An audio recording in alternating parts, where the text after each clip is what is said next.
Hi everyone, welcome back to Falcon's House. I recently got a new monitor, the AW3420DW from Alienware. I do need to disclose that I do work for Dell, but I am not in the consumer segment and that this video is not sponsored or biased.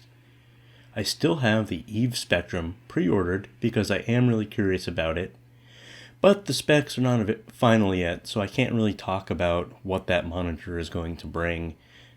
Though it does seem like they have really ambitious goals and it's going to be a great monitor, but I couldn't keep waiting for the end of this year or early next year when it's going to be released. And multiple monitors would still be very useful to have, so I'm going to probably end up keeping both and then using them each for different things. Eventually, I want 3 monitors, 2 normal 16:9 aspect ratio, 1440p monitors, and this ultra-wide monitor. And also a 4K television, probably an OLED that'll be connected to the computer as well and can also handle console gaming. That'll be mounted on the wall on a pull-down mount. That's kind of the way I envision my desk being set up. But that many monitors and screens is kind of expensive, so it's going to slowly be pieced together over a period of time. I've been wanting an ultra-wide for a while. I had to wait for the right deal at the right time with the right specs. My old monitor is a Dell 2409, which is 10 years old. It is 1080p, 60Hz, TN panel, which is not very good compared to modern monitors, and it's obviously had thousands of hours of use, and it's been great. It still works. It's still connected, but I needed to upgrade for better workflow and use and everything else. Especially now that I'm doing a lot more video editing, I'm going to start probably having videos for work come out, and so I just wanted a better workspace and higher resolution and all of that. The specs of the monitor are, it's a 3440 by 1440p resolution, which is a 21:9 aspect ratio, and there are wider 32:9 monitors out now, which is the equivalent of 2 normal monitors side by side with no bezel.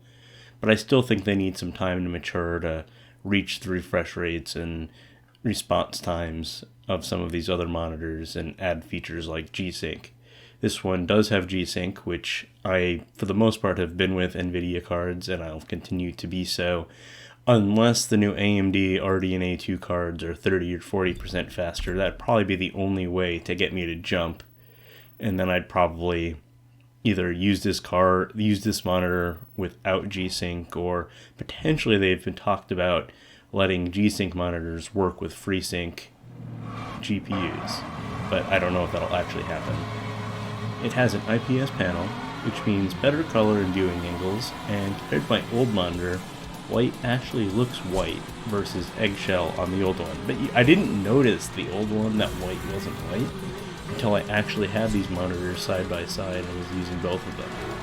And this monitor is also about 50% brighter based on specs, and the old one might have become even dimmer over time, but one's bright and one isn't, and the EVE Spectrum is supposed to be twice as bright as this Dell, so it could be even more of a difference when I have that one connected in 6 months, 9 months, 12 months, whenever they get around to it.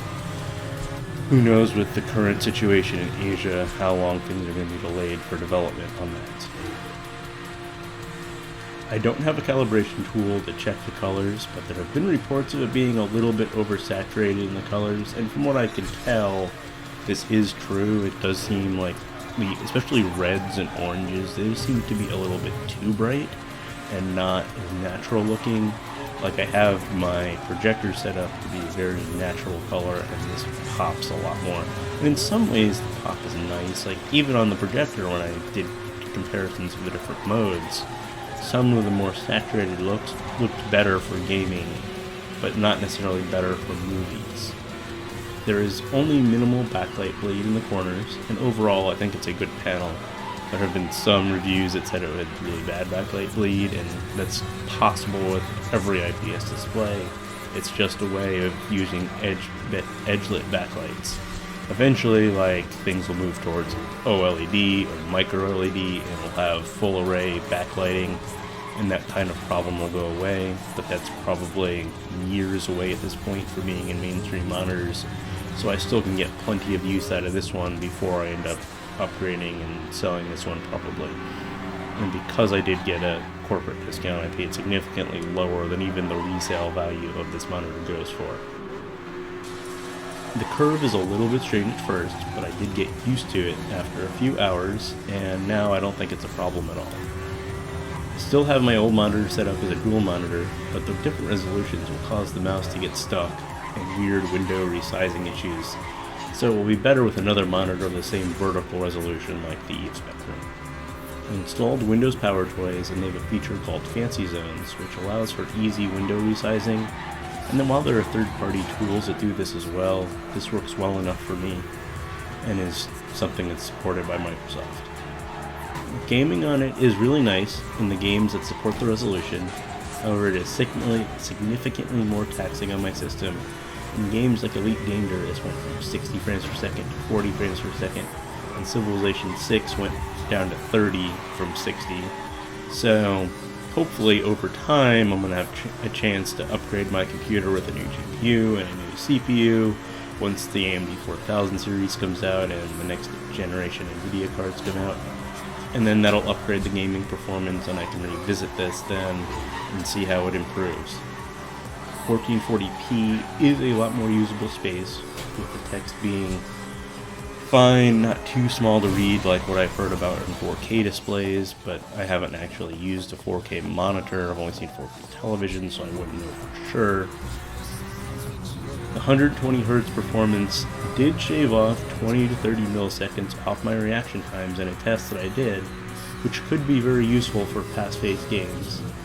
And so the other thing about that is that when I did the UFO test, it was very noticeable to see way less blur and be able to pick up more detail, and everything just looks sharper in movement. Let me know in the comments if you have any additional questions, since there are not very many reviews of this monitor, and please like and subscribe.